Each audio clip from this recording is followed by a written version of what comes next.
All primary school-aged children are entitled to the flu vaccine in their schools, helping to protect you and all the family against flu, which can make vulnerable people very ill.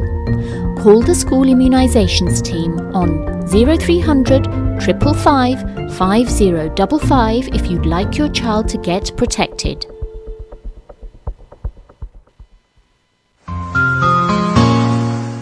अगर mood हो मुस्तनद और मायारी देसी खाने का तो आजमाएं Lincoln road पर देसी restaurant. दिन का आगाज देसी नाश्ते के साथ हलवा पूरी, चने, निहारी, पाए, पराठा और आमलेट। हर रोज सुबह 7 बजे से दिन 1 बजे तक। एक मजेदार और स्वादिष्ट लंच के लिए कबाब, sandwich, tandoori dishes, balti dishes, biryani और बहुत कुछ। दिन 1 बजे से शाम 5 बजे तक हमारी खास डिशेस, देसी तवा या हमारी ताज़ा हांडी, 1 kg बेबी चिकन, लैम का गोश्त हड्डी के साथ। ऑर्डर पर तैयार कराएं। ईट इनसाइड, टेक अवे के लिए फ्री डिलीवरी। पूरा मेन्यू देखने के लिए और ऑनलाइन ऑर्डर करने के लिए हमारी वेबसाइट पे जाएं desirestaurant.co.uk।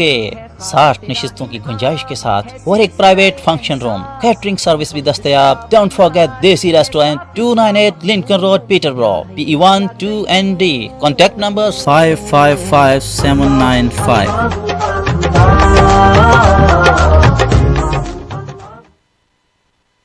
कोई रत्तियां कमीज़ानी लमाना मारे मामा मिठिया में चीज़ानी।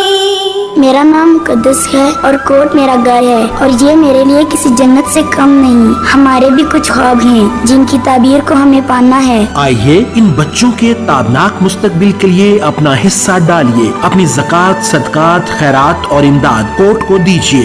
UK number 0300 123 774। Website court.org.uk। You're listening to Peterborough's community radio, Salaam Radio, 106.2 FM.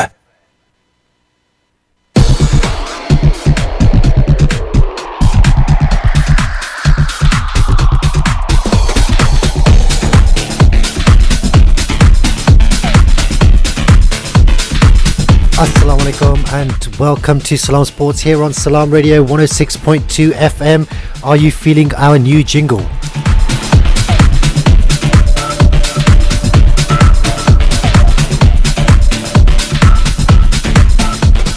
We've got a great show lined up today. We're going to be discussing tennis, Formula One and also athletics, where the ugly head of drug doping has reappeared following a panorama programme.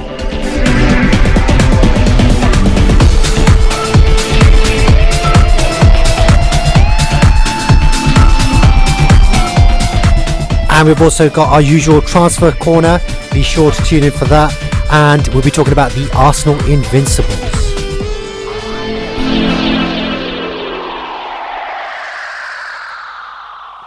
Assalamu alaikum and welcome to my co-presenters Arif Aziz and Sadat Akram. Assalamu alaikum, boys. Assalamu alaikum. Lots and lots to discuss today. Hey, yes. Did you like that new intro? I liked it. It was brilliant. It's kind of jazzy, isn't it? Yeah.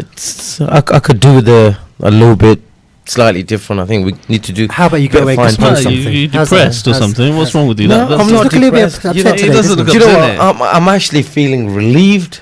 Really? Well, yeah. that's good. Was how are we talking about stomach cramps? No, just generally. Yeah. We've got, like I said, we've got a full show lined up. Yeah. We're going to be talking about a number of things. But if any of our listeners want to tune in, get in touch, maybe even call in, then the studio phone number is 01733602133. That's for our Luton listeners on Inspire FM 105.1 as well. We'd love to get your interactions on the show. We had a really good transfers corner last week where we had a fella named Raj from Wolverhampton calling in. Raj from Wolverhampton. I'm expecting another call today from one of my contacts out in the Middle East, a journalist out in the Middle East who also sounds a little bit like Raj. Sounds a little bit like Bidan as well. Does he? Okay. But yeah, he's got different sources. He's going to be giving us lots and lots of transfer rumours and transfer gossip. So do listen in on that and get your comments in for that, guys. And then, hey, what do you think about fan or fanatic Adil Karim? I don't think he's going to be calling in today. I think he's a super fan.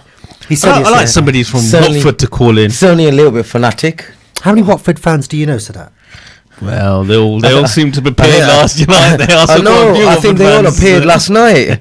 I was seeing, Shaz Hamid. Shaz Hamid, long-term Watford fan. All of a sudden became a Watford fan, and then obviously didn't see any Sadat in there. Well, it's only this season I realised you two are Liverpool fans. Otherwise, you lot are just all sorts of fans.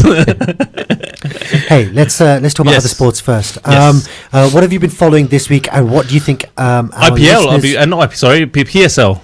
PSL that started, yeah. So I got that. We're joining that with my son. I picked a team, Karachi Kings. My youngest has picked the winners so far. Karachi Kids. Kings, okay. not kids. The youngest kid. He's picked just a Multan Sultan. I got the list here somewhere. Multan Sultan, love that name. They're my new team just because of that name. Just because they're on top. Are they on top as well? Yeah, Multan Sultan. So I've not been following PSL, but Quetta's in there, Islamabad and Peshawar and Lahore. So yeah, it's been pretty exciting. Is it also the Cricket World Cup, Women's Cricket World Cup? Women's Cricket World Cup is going on. I've not seen any of that. Pakistan. I think they beat West Indies, but lost to, I can't remember who the second. I think they lost to South Africa today. South Africa, yeah, that's it. Yeah. So yeah, that's going on. India playing New Zealand at the moment. Looks like they're going to lose the second test as well. 96 for 6. So 96 runs ahead in the second innings. Absolutely smashed in the first test. I don't understand it. I mean, I know they're playing away India, but they're the number one test team in the world, and they're being completely schooled. Yeah, and Kohli had a reaction today to the crowd. He told them to F off. Apparently, was the what? Is this is the New Zealand crowd? Yeah, yes, because obviously they must have been chanting something. I don't know what the chant was against India, but we all know he wears his heart on his sleeve, and he does. He's a little outspoken. He reacted after getting a wicket and telling them, to be quiet, politely. Okay, so let's go back to PSL then. How long is this going to run for? Who are you fancying, and what are the big name players playing in the PSL? Well, Multan surprisingly, like I said, they're on top. No one really fancied them, but big names. We've got the usuals, to be honest. We've got Roy, who's there. We've got from South Africa, the Imran. So Jason Roy is there. Imran Tahir. Yeah, Imran Tahir, and also from West Indies, Sami is there. So there's quite big names there as well. Where's Afridi? And Afridi is playing for Quetta, I believe. Yeah. Or was it Peshawar? I can't remember. Someone call and remind me. It's one of the two. But it's very, exciting. Very own Shahid Afridi. It was his birthday yesterday or day before yesterday, I think. Happy birthday to Shahid Afridi. We know he's a big fan of the show, and he's always listening every week. So Shahid Afridi, happy birthday to you, mate. Have a good one. And Multan Sultan then surprising leaders at the top of the table. With 8 points. So there's only 6 teams. I think I'm going to support them as well. Gloria, don't you? Yeah. You got Jason Roy. Jason Roy's playing, yeah? Yeah, I'm not sure which team he's playing for, but Multan, I think I saw who was their player. I can't remember who their player was. It was from, I think, New Zealand, one of the players there, but it's pretty good. It's very good, to be honest. I watched it because they're live on a few of the Asian channels on Sky, and I've been watching it, and it's very interesting. Yeah. Excellent. We've got a number of people following the show today. Junaid Khalil's watching us.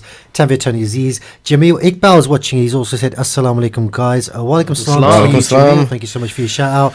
Get your comments in about anything you guys want to talk about, specifically around the sports that we're talking about, but also anything else that you might want us to cover. Before we carry on, I just want to mention there's a charity dinner tomorrow, court charity dinner, and it's it's tomorrow. Tonight, isn't it? I was about to say, I haven't eaten since yesterday. I was waiting for it. Have you got your free ticket? I got my free ticket. Yeah, we've got complimentary tickets here. Yeah, I'm trying to get a family ticket as well. Today, 6:30 at Gladstone Park Community Centre. A fantastic event, bringing people of this community together. This community, obviously, very, very big on supporting local charities, and our local charities have got together to raise money for the Kashmir Orphan Relief Trust. Brilliant. Excellent. And from what I understand, some of the orphans that are being sponsored by the charity will be there sharing their stories tonight. Wow. So that should make for a very, very powerful, very, very enjoyable and very value-add meeting. So inshallah, if you guys can make it down, do make it down. 6:30 at Gladstone Park Community Centre. And of course, thank you all for the support from court to date. Excellent. And inshallah for the support going forward. Junaid Khalil said Afridi is playing for the Multan Sultan. I didn't think that was correct. Brilliant. I think that's correct. I'm actually going to be supporting him now. So, just because of Afridi, is it? So when he played for Pakistan, we were like, oh my God, he comes out, doesn't play to the game, he just smashes and gets out, and now we're supporting him. The thing is, with the Pakistan cricket team, it's kind of like you throw the cards up in the air. The thing is, you will never stop supporting him. even for Pakistan, we've just expected him to get some runs, and when he does, we support him. And when he doesn't, He's disappointed. It's just- So look, he's hit and miss. There's no doubt he's hit No, and miss. yeah. But this is the one. I think the one stat that actually blew me away. I might have mentioned it on the show before. Was he's got more half centuries and 5 wicket hauls for Pakistan Yep. than any other player has for any other team Yep. ever. Yep. And by a long way. I think he's done it 5 or 6 times, and the second place guy has only done it twice. Yeah. I can't even remember the second. So this is how much of a dominant force he is. He's He's absolutely batted everywhere, hasn't he? He's He's quality, opened isn't for he? Pakistan. He's done 3. He's done 5, 6. He's whatever captain number. Pakistan, so He's he captain wears his Pakistan. heart on his sleeve, doesn't Yeah, he? yeah. Okay, moving on. Tennis. Arif, have you been following much of the tennis? Do you know what? I haven't, but I have caught up a little bit on the tennis side as well. Well, Djokovic. This is the interesting thing. So Another win. Djokovic won the Dubai Open yesterday, and Nadal won the Mexican Open today. And what I found interesting was, do you reckon it's a case of they're playing different events at the same time so they don't bump into each other? Because the tournaments are going to be won by either Nadal or Djokovic absolutely. or Federer, right? Well, what's the history showing us? Have they done that before, or is it just a coincidence that it's I've happened only on this just realised occasion? it now, but maybe this is one of those things. There's no reason for Nadal to be playing out in Mexico. You know, when I think when you got Dubai's significantly closer. Yeah, but he's the Mexican Open. He actually won. Is the youngest player to win that, and also the eldest player to win it as well. Yeah, and I mean, Djokovic pretty much dominated in the final. Had a tough semi-final against Gael Monfils in the semi-final, and that was the only set he dropped throughout the whole tournament. So absolutely very dominant. convincing. You don't think they want to avoid each other, though, do you? You want players at the peak to play the best players at the other side. You won't say, oh, yeah, you know, it's like, I don't know, like the football draw or any other cricket. You just say, yeah, well, we don't mind playing top teams. We've got to beat the top teams. Yeah, you got to beat the top you got to be players. willing to beat anyone to win a tournament. Yeah. But if there's an opportunity for you to win a tournament because Nadal's not playing in it, would you play in that one? I think also it probably suggests on the money side as well. Yes, exactly. So and that's what it comes down to, isn't it? I think so. I think if you want to And they're both very maximise your rich. prize purse, Yeah. you want to go in. I mean, if let's say you've got a 50% chance of beating Djokovic as Nadal, let's just say, and the prize purse is, I don't know, £300,000. You know, you'll say, okay, I'm expecting to make 150 grand there because half the times I win and half the times I lose. But if you're entering the Mexico Open, even if that's got, say, a £250,000 purse, you might go in there thinking, well, Djokovic ain't playing in that, Federer's not playing in that. Guaranteed? But not guaranteed. But do you reckon it is? Yeah, I think if he you got Federer, Djokovic, and Nadal in a tournament, See, that's the sort of attitude that I expect from Liverpool supporters and Liverpool difference between winners and losers. isn't it? Yeah, He just turns turn up and he wins it. expect to win. Why we'll are we talk about that in a Why second are we half. talking about Liverpool anyway? No, just talking about attitudes. We're not ready for that. Just talking about attitudes. We're not ready for that. the other big news, Heather Watson won her 4th tour event at the Mexico Open as well. Yeah, and she's climbed into the top 50 of the world. And that's the thing about, like, we don't produce many British women's champions, do we? I mean, she's No. a champion, she's won an event, but you know, you really, really struggle to get like British women that you can follow in Wimbledon, say, because there's always a lot of. I think over the last 20 years? Is it 30 years? Women haven't really. I can't even remember who that was. It Sue Barker. You had Sue Barker. You had Annabelle Croft. I don't remember Annabelle Croft. And you also had. What's the so I only remember famous Sue one? Barker because Sue Barker's on Question of Sport, Yeah. and you watch her, and then there's lots of references to how good she was. There's another one. I can't remember her name. Very famous. As in, like, not too distant history. But Well, probably, but yeah, For our before time. your time. Anyway. Yeah. give us a shout, guys. Let us know. Well, your even with the favourite- men, let's be like, over no, the years, well- we had what, 3 now? Well, we've had So look, Tim Henman, Andy Murray, Andy Murray, right? and Rosetsky. Rosetsky, Who was yeah. who was Canadian, He was but Canadian. still. No, we adopted him. Yeah, of course Well, we did. adopted him. If he could play, Well, we'll we adopt adopted him until they got to the same finals, and we lost. It was Canadian. Yeah, plucky And then Andy Canadian. Murray was Scottish when he did. when he lost, he was But we've had some. I guess the point is we've had some fanatic support outside Wimbledon because we've had somebody who's going to go deep into the tournament on the men's side, but on the women's side, I don't remember anyone going deep into the you tournament. consistently. I think the women have always struggled. Well, who we got You after know. Andy Murray then? There's no up and coming young correct me if I'm wrong. I've not watched the Davis Cup. The Davis Cup will give you good indication of younger.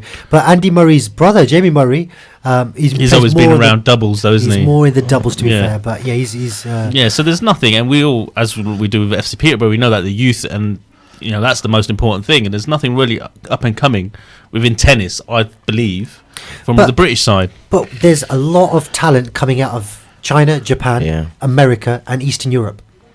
So what is it about those places that helps them to produce fantastic, especially particularly female tennis players? Because on the male side, I think I think there was a discussion, and it was more geared up to the men's side. Okay, this is a couple of years ago, and they were talking about, would you have your young upcoming talented superstar playing or training in England? Or would you send him, still English, but send him to somewhere like Spain, which is renowned, weather conditions and everything. Facilities, coaching. Sure. So that, I think there's an argument on that. I think the coaching system and the weather, there's an impact in our conditions here. Weather for sure, definitely, because you get Wimbledon here in the middle of June, don't you? Is it middle of June, end of May, middle of June? Is it July even? Yeah, but it's like basically we bring in events here in the UK when it's very likely to or very unlikely to be wet, and even then we have like rained off events, and you sometimes have to put the roof up, and wind has an impact on some of the more outer courts and so on. So it's not really and even if it's a nice sunny day and you're playing out in the grass, you have a couple of hours rain, that the conditions aren't suitable. Yeah, but still it's still one of the top competition though, Wimbledon, isn't it? Wimbledon is a top competition. For grass, I'll ask you a question now then. So that's with tennis. We're talking about tennis. Yep. But then you get lots and lots of British born and raised golfers, and golf is a very sunshine sport. You want it to be nice, warm, pleasant to go out. You still got the same conditions. These people go out for 4 hours playing a round of golf, practice constantly in these kinds of conditions, and then when it comes to them joining the tour, they're amazing because they're used to playing in windy conditions, they're used to playing in wet conditions, and all of a sudden they've got these beautiful nice dry conditions that they're playing in because they're going on tour and they're going around Europe and America and whatnot, and they actually come out to be brilliant. Why does the same not apply to tennis? Because tennis, if you throw the ball up, it's a bit windy. You've got to be a little bit better to connect with your serve. Why is it that they don't? It's a good point, actually. But I think, with the tennis, I think if it starts raining, raining heavy, they have to call it off. So weather is a more of an impact than I'd say in golf. They probably just don't get enough practice time. Yeah, and a lot of the practice times are going to be inside, aren't they? Have we had any more comments on the text? For that? You did have a big smile on your face. I just didn't want to know how much Arif emptied his pocket for this one. Arif Aziz is a great man. Come on. There's nothing disputable about that. This message, this chap is a friend of mine in Pakistan. Shahzad Ahmed Raja, assalamu alaikum to you. Thank you so much for listening. And we are in complete agreement. Arif Aziz is indeed a great man. Thank you. Unless you want to counter that. Do you want to? You want to add?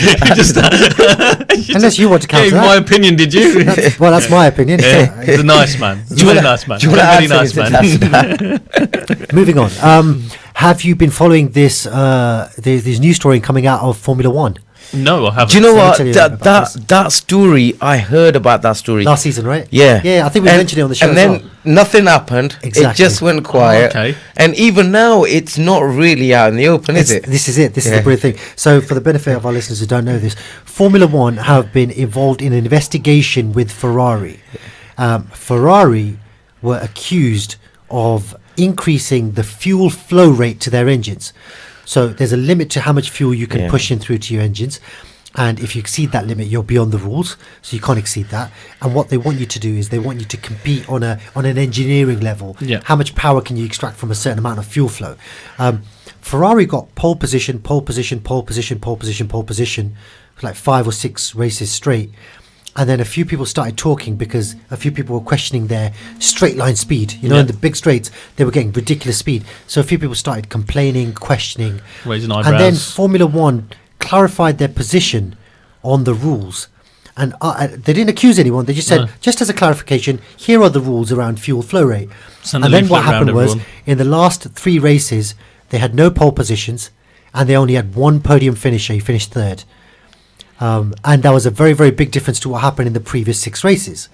So, no smoke without fire, you might say. I don't know. It's one of those things. There's a lot of people have accused him of stuff. But Formula One and Ferrari have been involved in this long-running investigation. And at the end of it, Formula One have come out and said, we've concluded our investigation and we've entered into agreements with Ferrari on how to move forward. And that's it. Do you think they paid him off and said, look, that's it? There's a number of things I think I couldn't possibly say on air. As I say, that was brave, isn't it? Paid him off. He was just asking the question. But then all the other teams are like, they don't want to go on record, like, McLaren Mercedes don't want to go on record. They don't want to go on record. Nobody wants, because it's such a tight-knit circle. It's like, I think you've cheated. I'm not going to go out there openly and say, so that's cheated. I might write a discreet, comment, or question. Yeah. But the teams, I mean, quite rightfully, they're saying, it's brilliant that you've concluded the investigation. What did you find? What did you find? Are you saying, which should be very public? Don't you think? I think it should. Yeah. Either Ferrari were cheating in those 6 races, or they weren't cheating. It's one or the other. Broke the rules or didn't break the rules. Right. Either Ferrari broke the rules, which were clarified, Yeah. 3 races left before the end of the season, or they didn't. Why do you think? Is it the FIR? FIA. FAI. Is it FAI? I think Say it is. that 3 times faster. Yeah. Why do you think they've come out with the comments they have? It's like this, isn't it? It's like imagine if you caught, I don't know. It's like imagine Barcelona were caught cheating by UEFA. City. No, with City, it's all come out, hasn't it? All right, so okay, I'm saying fine. Barcelona or Real Madrid. Okay. If UEFA caught Real Madrid cheating, would they kick them out of the Champions League? So they'd probably have a chat with them. Yeah. And it's like your biggest. Ferrari is the biggest thing in Formula absolutely. One. There's no two ways about it. The history Ferrari have got, Ferrari and Formula One going hand in hand. Exactly. So that's why the FIA or the FAI wouldn't, call them out as such. But all the other teams can rightfully say, look, you've concluded, you've reached an agreement, we know what you're going to do going forward, but off the back of your investigation, did you find that they had broken the rules or they hadn't broken the rules? That's all. That's a simple question, because that's what you were investigating. Yeah. But and then Ferrari have come back and they've said something similar. They've said we've concluded our investigation and we've been cooperating fully with the Formula One authorities. And we're looking to move forward. I think there's going to be more news going to come out on this one. I can't think they see the others just letting it lie completely. Especially like Mercedes. You got is it Tom Wolfe from Mercedes who's their general manager. Yeah, and he's quite outspoken and he's well known within the industry now. So I think he's gonna have a few words. See, me and Sadat would know about this kind of stuff if we'd ever been to a race, but no one's ever taken us. Tom Wolfe. Do you know what? I was thinking of? I haven't been there either. So. But you rub shoulders with people who go regularly. That's the difference. Yeah, you're a great man. Absolutely great man. Big news coming out of Formula One. If anybody else has been following this news story, do text in and let us know your thoughts on that. And the other thing, which I think you guys know how I feel about this. I'm a big fan of Mo Farah. Yeah. Right. I love him to bits. I think his achievements in the sport are unparalleled. He was almost definitely our greatest track athlete. Yeah, of course. Yeah, and you'd have to say that definitely. And the only one that comes close is Linford Christie because he got 1 gold medal once, but this guy's got double gold. Yeah, I think I think going back in the day, you had Steve Cram, Steve Ovett. And you had those guys and Seb Coe and all that. You had those trio there at that time. But even those guys didn't dominate over two separate Olympics, over 2 separate events. Nobody's done that. Not the way he's dominated, and And in fact, it was Cram and Seb Coe that were sharing medals between them. Yeah. So we as Great Britain were dominating, but not one individual. Yeah. Whereas here, Mo Farah's dominated. He's won the 5k gold, the 10k gold, back-to-back Olympics, and he's going to be doing the 10k in the next Olympics as well, assuming that's not called off because of coronavirus. But Panorama ran another story. I didn't see that. I didn't see the program. I find that very interesting, and I'd like to hear your view on that. So this is the thing. Like, you're absolutely well within your rights to do investigative journalism. Investigative journalism. It's correct, I said that right. And try and find things. And they've got zero evidence that there's been any wrongdoing whatsoever of Mo Farah. And even before, when they aired it before, a couple of years, 3 years ago, 2017, there was zero evidence of wrongdoing, and they came out and they said zero evidence. But what I'm saying is now he's gone off. Like, he's gone off the mainstream, Mo Farah. He's moved on. He's got his legacy, and he's making a bid for the next Olympics. Panorama Air, another program, dragging the name of his former coach through the mud, which is absolutely fine. But you can drag his name through the mud without necessarily saying, you know what, Sadat's a cheat. He's been doing this, that, the other, and I refuse to train with him. You know, that's like, well, absolutely. If Farah's done nothing wrong, I'm sure. And vice versa. He's a great man, though. Yeah, he's a great man. He's a great man. I'm sure there's other people also trained with that coach. I don't know. How do you feel about that? I don't think that's right. No, and we had this discussion. I think if you remember this, we had this discussion probably about as far as 6 months ago. Yeah. And the conclusion was, you know, the discussion we had and what we came to conclude was the fact that it was disappointing on their aspect. it's not that funny, Image. Okay, well, you carry on, and I'll let you. No, he's absolutely right. I agree with him. It is disappointing, and I just felt like he took 50 words to say it's disappointing. Wait, what do you think it's disappointing? It took quite a few airtime. It was disappointing. It was disappointing how much airtime you took to tell us. It was disappointing. I was just using the time up carefully. No, I agree. It's a shame. Again, I didn't watch the program from all it's coming from. Just let me just add one more thing before you go and have your say. He said in an interview, he goes, "Why is it? Is it because I'm black?" Quote unquote. He's called that out. Now I didn't want to go there, but he's actually quote unquote. He said, "Is it because I'm a black man?" If someone feels it, then that's got to be there. It's got to be said. If he feels that, then only that person or the individuals who feel that they're being, say, discriminated against, not discriminated or picked on. Because look at Seb Coe. Seb Coe's like the golden boy of great British athletics, and he's won nowhere near as much, and he's not been anywhere near as dominant. And Mo Farah is actually, I don't know how much long distance running you guys watch, he makes it exciting. Yeah. And what could be exciting about a bunch of guys running around a track like 20 times, 40 Absolutely. times? But he makes it exciting, the way he picks his way through the pack, the way he drops off at the back, the way he sprints the last. So was the program all highlighted on him or the coach then? So they've maligned the coach, but constantly associated Mo Farah with it. Constantly. The problem is they've done the investigation. The coach has actually got done for what he's done. Isn't that closure? Are they trying to bring in people like Mo back into it and say that? What was the purpose of the investigation? Mo's never had I don't know. Mo's never had a positive drugs test. He's never declined to cooperate. He's never declined to the potential of them retesting all of his samples, because they keep them, don't they? They keep them in a little box. All I can say is Mo Farah is a great man. I completely agree with that.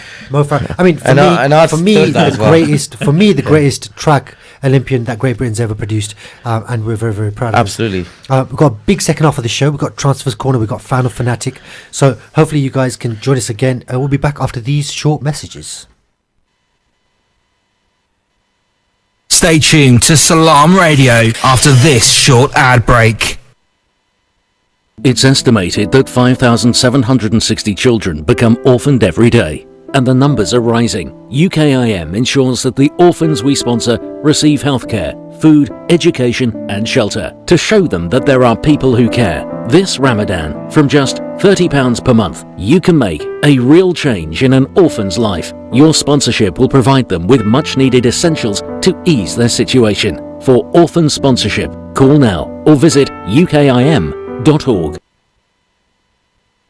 Mumtaz Leeds presents the Mumtaz Grand Tal. Feed up to 6 people for only £59.95. This incredible sharing platter includes Balochi Saji whole chicken, chapel kebab, kabli pilau rice, Balochi lamb karahi, chicken karahi, keema karahi, and much, much more. It's Mumtaz quality, now even more affordable. Find us at Mackenzie House, Chadwick Street, Leeds. Book your table via WhatsApp on 07399 786 786. Do you have a family member studying for GCSEs? Maybe they need support in maths and science to obtain the best grades possible. Try Intuition Peterborough. Friendly tutors with over 15 years of teaching experience and up-to-date knowledge of the curriculum and exam requirements. Based in City College, we are easy to locate with competitive prices. Find us on Facebook, Intuition Peterborough. call 07588 084 249 or email intuitionpeterborough@hotmail.com.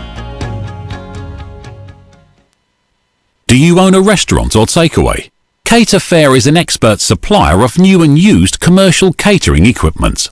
Visit caterfair.co.uk for quality equipment on sale at the lowest prices, or call us on 01733 310 115 or visit us at 11 Royce Road, Fengate, Peterborough. Had a car accident or an accident at work? Accident specialists are experts in no-win, no-fee accident claims. Leave the hassle to us. Our multilingual settlement experts will manage the entire claims process on your behalf, with nothing to pay up front. We provide services such as credit hire, taxi vehicles, recovery, storage and much more. For full details on our range of services and a free consultation, call us on 01733 555 774 or visit our office at 249 Lincoln Road opposite the NatWest Bank. Accident specialists. Start your successful claim today.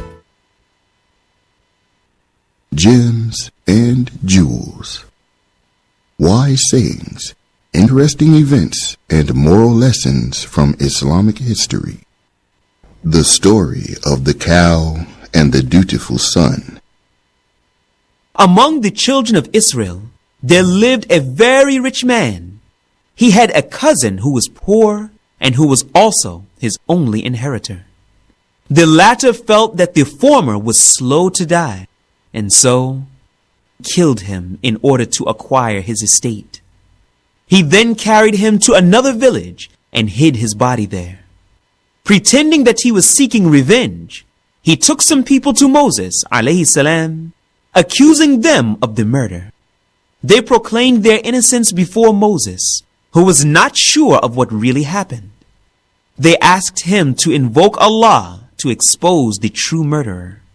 He ordered them to slaughter a cow, the story of which is related in the Quran.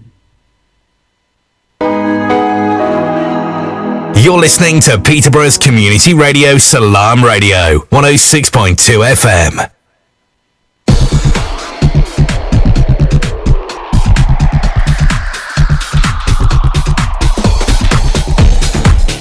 As you can tell, I'm really feeling this intro to our show.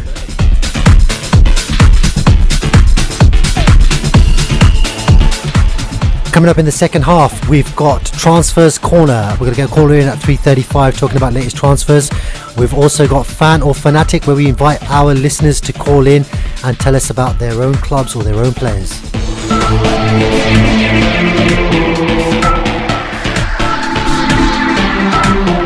And of course, we're going to be covering all other football news, football results, some strange ones, which we'll go on to now.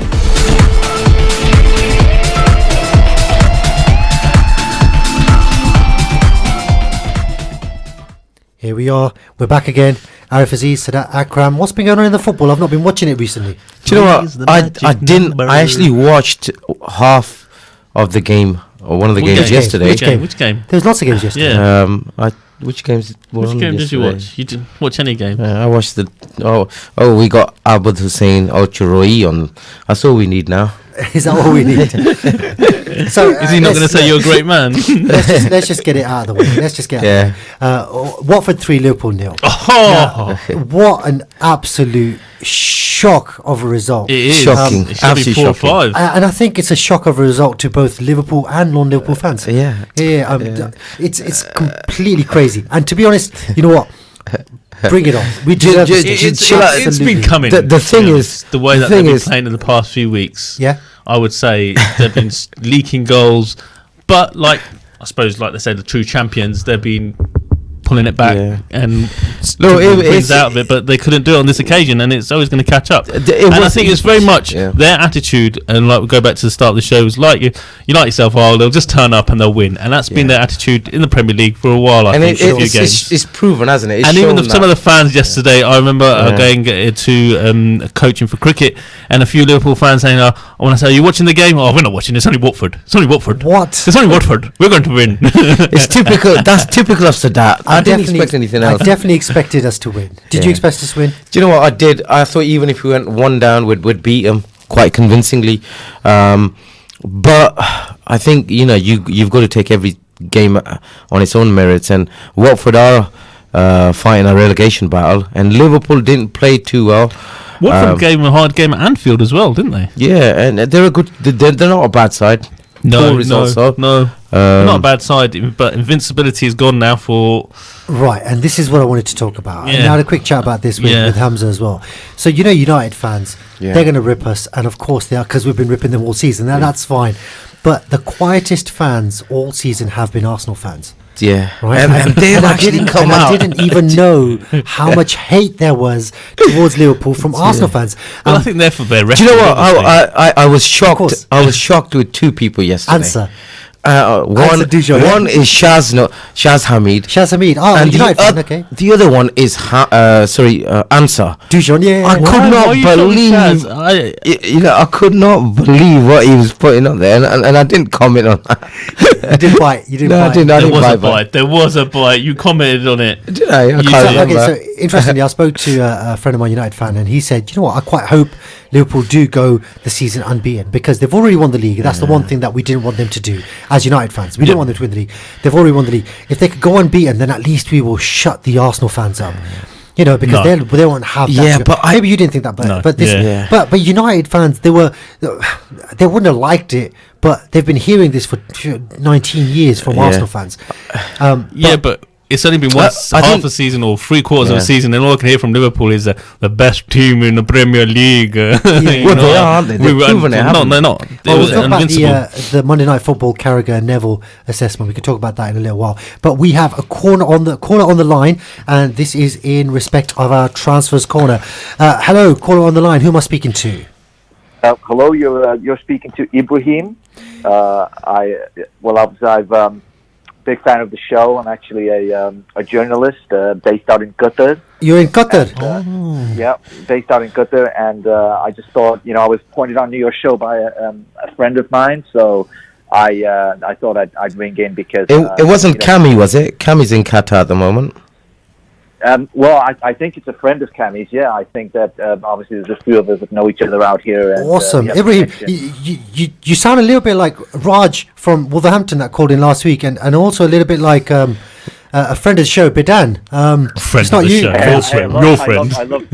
I love those guys, but so it's a compliment if you think that I. Fair enough. What are your connections saying? What is going on in the world of transfers in relation to football? Well, obviously, being based out in Qatar, I tend to get the inside track on the, the goings on at Manchester City and Paris Saint-Germain. Oh, okay. So, I just have, various bits of news that I hear, and I'm more than happy to pass those. No, we really appreciate you calling, and we really appreciate you contributing to the show. So, tell us then, what is going on in the world of transfers? What's the big one that we should be looking out for?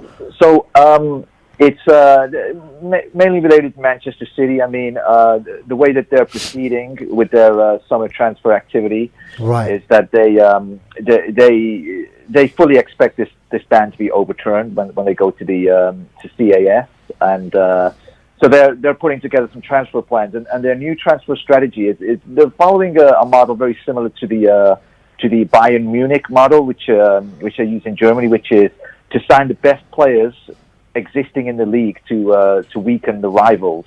Oh, I remember this was the AC Milan project as well of the 90s, where they used to literally have a bench full of superstars that used to play for their opponents.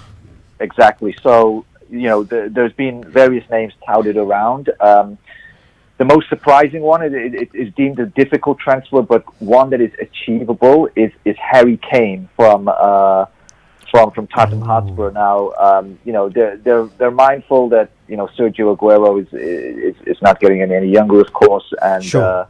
The Tottenham Hotspur obviously are around one of the top sides in England, and so Harry Kane may be somebody that Manchester City will be pursuing quite aggressively this summer, and there is actually some noises coming out of Tottenham Hotspur that, given the injury record of Harry Kane, that should a suitably high offer come in for. Well, what kind of numbers are we talking? What kind of numbers?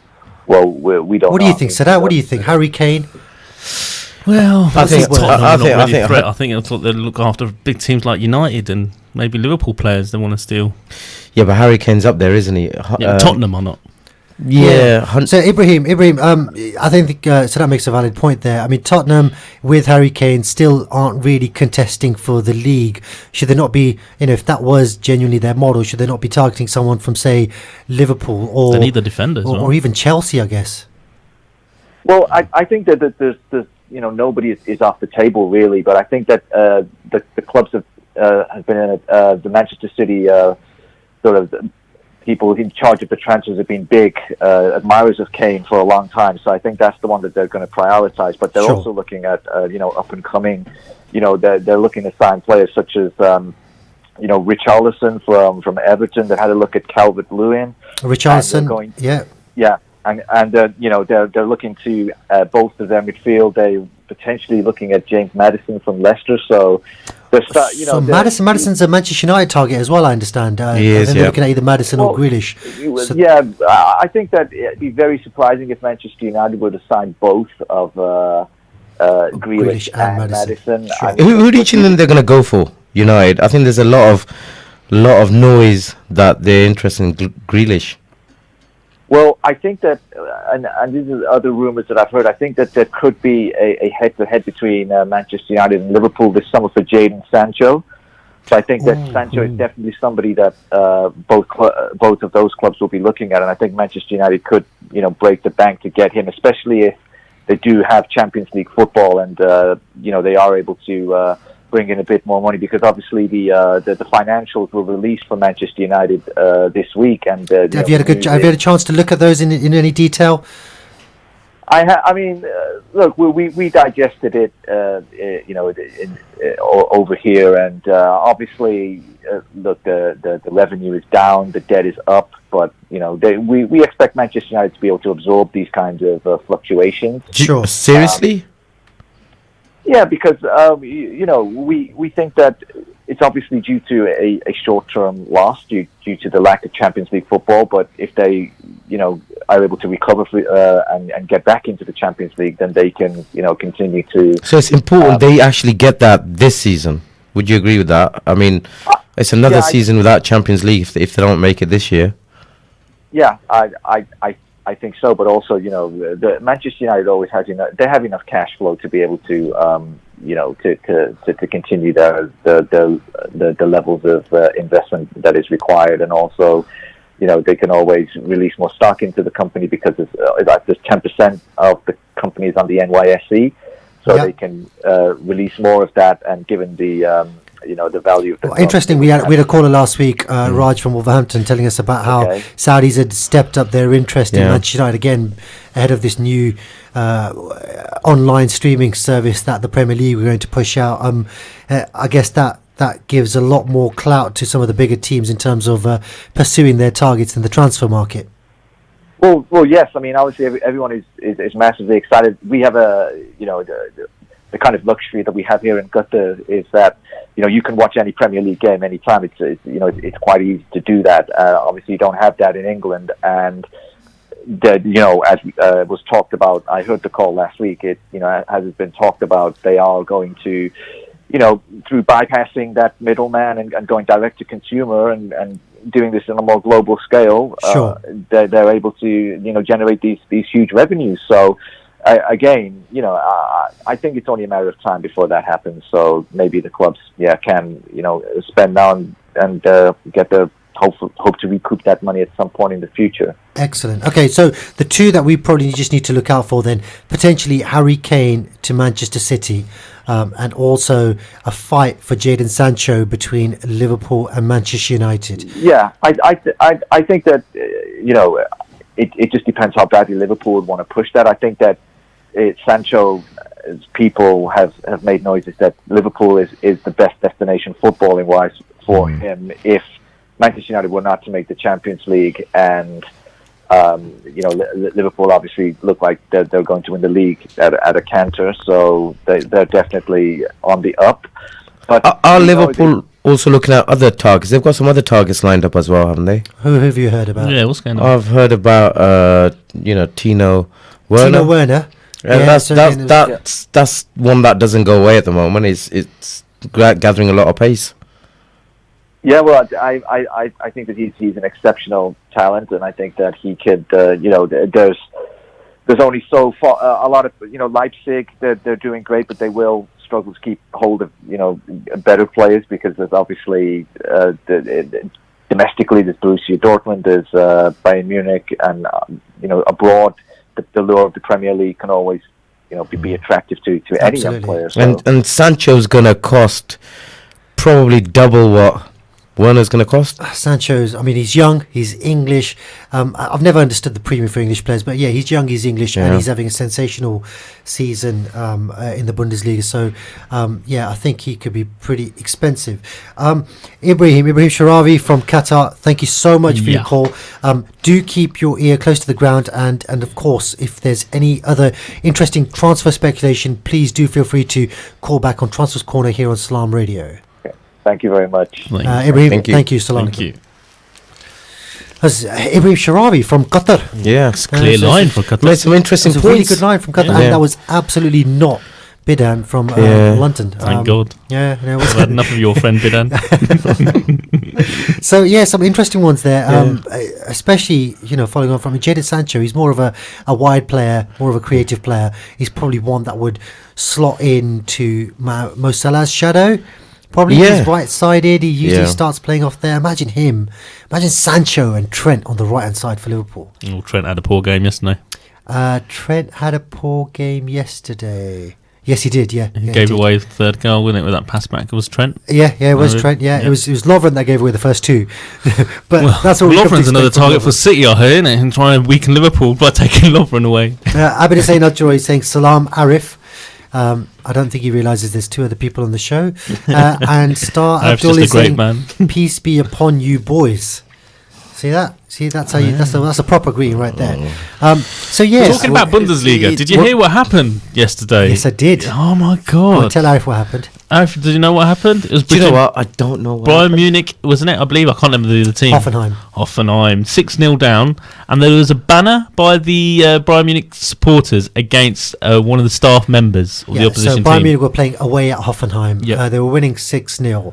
And their fans, Bayern Munich fans, unfurled a banner which was calling out the owner of Hoffenheim. And the reason why they're calling him out is because Germany is very, very traditional in terms of its club ownership structure. They quite like the fans to have ownership of their clubs. And you know how in England we're moving away from that. We're getting billionaires coming in, buying clubs and doing that. They're really trying to fight against it. And there's been a number of demonstrations and banners against Hoffenheim by other teams as well. But for in this particular occasion, the players, the coaching staff, the managers, all of them were appealing to their own fans, saying, put it away, put it away. The referee asked them to put it away. There was chanting that was distasteful chanting. And then the referee called a stop to play for about 20 minutes. Yeah, that's the first time, isn't it? The players went into the tunnel. Interesting, isn't it? Like how they don't stop play for racism against players. No, there's a three strike rule, isn't it? But when it's an owner being called out for ownership, it's like, let's stop. The players went back into the tunnel. It was already 6-0, and when they came out, I think there was 13 minutes of the game left. They just passed the ball between themselves, and it just stayed 6-0. They didn't do anything. They just passed. Even the keepers weren't playing in goal; they were just playing out on pitch. Yeah, and just having a little kick. Any action going to be taken for that, or can they take any action for them? Just passing around. And do you think? I don't know. There probably is worthy of an investigation.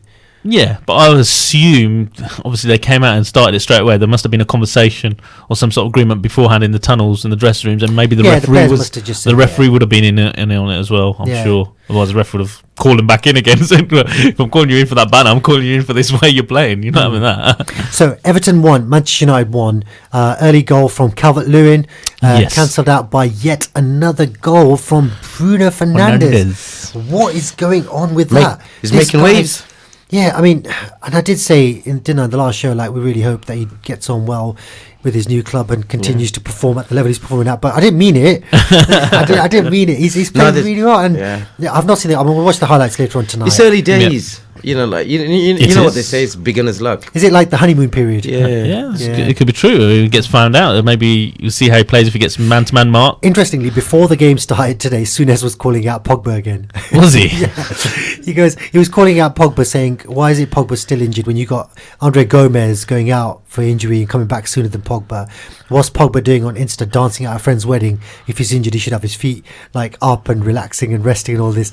The guy's got an agenda against Paul Pogba, has done for years now. What is going on? I think he just doesn't like the money he earns and the fact that, you know, Pogba is such a huge star, isn't he? He's, you know, does he really need football, Pogba? But, okay, so as a Liverpool fan then, what do you think, like, when Pogba does come back, let's say his head's in the right place, because I think, and I know some people disagree with me, but I think he's a phenomenal football player, personally. And he's not quite done it for United yet, not, you know... sometimes... but imagine if he comes back and you've got, you know, Fernandes there. You got him. And you've got Fred playing amazing right now. Yeah. You got McTominay's been brilliant this season. With, you know... Matic can still do a job. Pereira's quite dynamic as well. Yeah. So they've got you've really also got their main man Rashford to come back as well. Yeah. So you got two players come back into that team. That's doing really well right now. Yeah. So top 4 should be a possibility for this season. But I mean, next season, do you reckon? I mean, how far off are they? I think you know the world of football has changed since Guardiola and Klopp have stopped into the Premiership. I think that bit of fine tweaking, I don't think he's up to that level. I'm talking about Ole here. Saying that, United with the players that they've got and the injuries that they've had have done well against the so-called top team. They've done well, yeah. You know, that's not a problem at the moment. Well, you know, going through this season, top teams are not a problem. It's the teams with the Sheffield United, the Watfords, those sort of teams that they're struggling to break down. Well, Sheffield United, you can't count them, can you? They're sixth at the moment. Again, I go back to my last week's comment. I think the standards in the Premier League has dropped considerably. I don't think it's a matter of the fact that Sheffield United has peaked all of a sudden.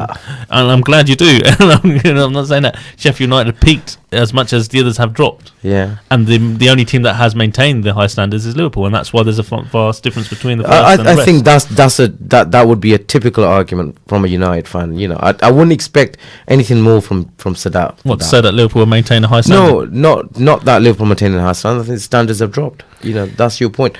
It has dropped. Let's be honest. It's interesting because 3 of the 4 teams in the Champions League lost their first leg games against their opponents. The only winners were Manchester City. And that is an indication of where your league stands. I think on the European level is always a good indication of where your league stands compared to other leagues. But we did have 2 finalists in last year's Champions League. And we had... this year we have had all 4 qualifying for the knockout stages. So it's a difficult one. I don't know. Made it to the semi-final, didn't they, when they got into the Champions League? They were phenomenal that year. Yeah, they were genuinely and what happened to them? Outfit. Are we talking about the 70s or the 60s here? No, the Leeds United. No. This was in the 2000s. Yeah. Under Risdale, we're talking about.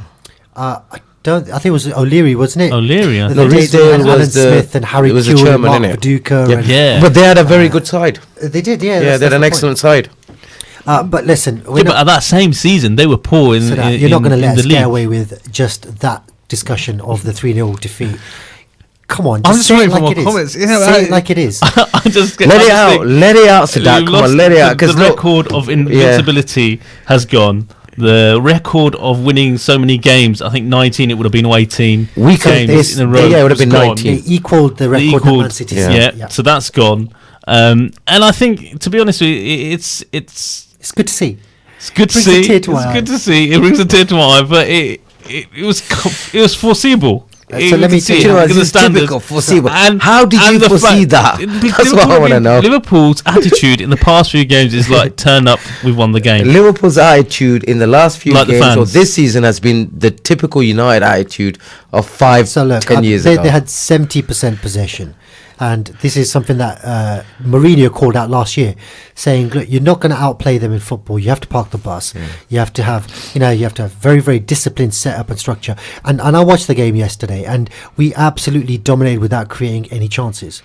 the top three were just non-existent. They they were didn't get the ball. smashed They out of didn't the get park. on the ball. They didn't get on the ball. And the defense was Firmino poor. wasn't able to influence it. It's very Salah rare was to say, getting hit you early. want to, Look, it did take. do you know it what? did take, with all respect to Liverpool, then it did take most of their players to be out, have a bad game, a bad day at the office. Yeah, I was going to say that. It's a bad day in the say office. that. That's all it was. Yeah, and but you say that's covering up some cracks. I mean, there was a point in the commentary. I think it was John Barnes was talking in the commentary, and he said Liverpool have been called out for not having that really inventive, imaginative David Silva in the middle of the park, or Paul Pogba or absolutely. I Coutinho. agree with that. And he goes, but even still, they've been able to absolutely dominate With the this league. So three. it's covered up the cracks. But Yeah. what's happened is teams have dropped deeper and deeper back. Mourinho did it with United last season. Mourinho tried doing it again with Tottenham, and almost, to be fair, almost got a worked result. out, didn't it? And number teams, the teams that we struggle most with are the teams that don't try to play us. We really struggled last week, like you say, rightly, against West Ham. We were 2-1 down, and we turned that around to win 3-2. And another day, without the keeper's awful goalkeeping, we would have lost that game or drawn that game. Yeah. So you do have to say it was coming. I completely agree with you. And Liverpool are, there's no doubt about it, Liverpool are the dominant team in the league. But if teams like Watford can sit back and have 6 men at the back, forward just in front of them to provide cover, not let Salah get on the ball and turn, not let Mane get on the ball and turn, then we really struggle. In the end, our 88th minute, Van Dijk had a shot from 30 yards over the bar, and it's like, that's how much we were frustrated by the way they played. I'd agree with you. The performances of the last few weeks, last couple of months, Lackluster? have not been great. Okay, but look, you've got to look at it from another point of view as well. They are going for their first title in 30 years. Yes. They're very close to winning the league. Okay, they're gonna get a few jittery moments, and the last few weeks have been that process. And I think there was a couple of things that we need to really look at that. First of all, obviously they're going for this unbeaten record. So they're trying to not just sustain the unbeaten record. But that's gone now. That's gone. Yeah. So now at least that is going to be off their. Do you reckon they had a bit of pressure? Yeah, Yesterday would have made it outright record of 19 straight wins. I think it was, and I think Who did Arsenal lose their unbeaten run to? United. Oh yeah. And we lost to Watford. Yeah. No, you're absolutely right. You're absolutely right. Listen, we are quickly running out of time. I want to give Ali Abbas a shout out. He said, great to see Sadat. Amazing to see Arif. And the inimitable Imtiaz. I can barely pronounce that word. Ali Abbas, thank you so much. Ishfaq Ali is watching, and I know he's purely, specifically tuned into watching Arif. I just want to say fan of yours. congratulations to Ishfaq Ali. Yeah? Yeah. For his little baby boy. His little baby boy. He's certainly going to be a Scouser. Let's hope so. Let's hope his uncle Ibi does the right thing and he gets him on board early. Yeah. It's as a Liverpool fan, it feels a bit weird. Yeah, it does. It feels Side weird. off Liverpool then quickly before we go off it, and then Kepa, Chelsea, not been picked. Right decision for one expensive goalkeepers. Yes, right decision. Yeah, it's a manager's decision. They've got a perfectly decent second choice keeper who's now their first choice keeper. Yeah. He's been secondary choice keeper for everywhere he goes. Yeah, but Kepa's too big for his boots. He should have Kepa went last season. Was it Kepa last has season made before? When he did the mistakes. whole thing around the substitution, the penalty yeah. substitution, and all but that kind of stuff. if you've given that. Arslan Ali's watching. Arslan, you were missed during the show, and you were missed yesterday during the match, as you know. But yeah, thank you so much to all of our listeners. Thank you to Ibrahim Sharawi from Qatar for calling in Trafford's Corner. Thank you to Arif. Thank you to Sadat. And thank you to all of our listeners. Inshallah, we'll be back again next week. Same time. Inshallah, love this.